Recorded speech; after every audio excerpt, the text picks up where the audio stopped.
Je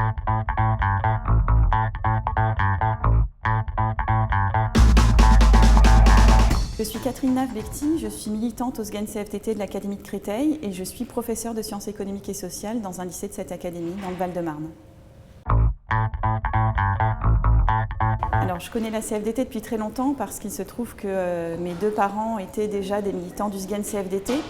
Cependant, quand je suis devenue enseignante, quand j'ai commencé la carrière d'enseignante en tant que fonctionnaire stagiaire, dans un premier temps, j'ai eu une réaction visant à me dire que ce n'était pas forcément mon syndicat, ce n'était pas parce que c'était le syndicat de mes parents qu'il fallait obligatoirement que j'y sois.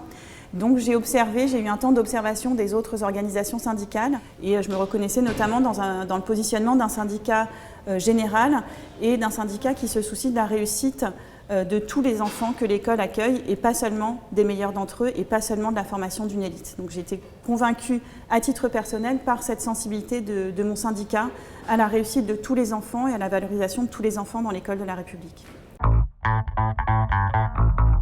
Dans mon lycée précédent, quand j'étais enseignante en Seine-Saint-Denis pendant plus de 10 ans, en tant qu'élue au conseil d'administration, j'ai essayé de comprendre un petit peu le fonctionnement du budget du lycée et de comprendre notamment comment un projet de sortie scolaire pouvait ou non être financé, comment on pouvait accéder facilement à des financements pour que les élèves puissent réaliser leurs projets de production pour les TPE. Et parfois, il faut du petit matériel que nous n'avons pas forcément dans les établissements.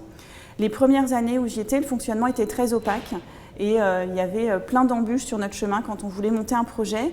Et c'était notamment très difficile pour les nouveaux collègues qui arrivaient dans le lycée. Or, dans l'Académie de Créteil, les personnels dans un établissement changent très souvent. Et donc, pour les nouveaux collègues, c'était très difficile d'accéder à la connaissance du fonctionnement concret de ce budget. Et ça les bloquait dans leur projet pédagogique.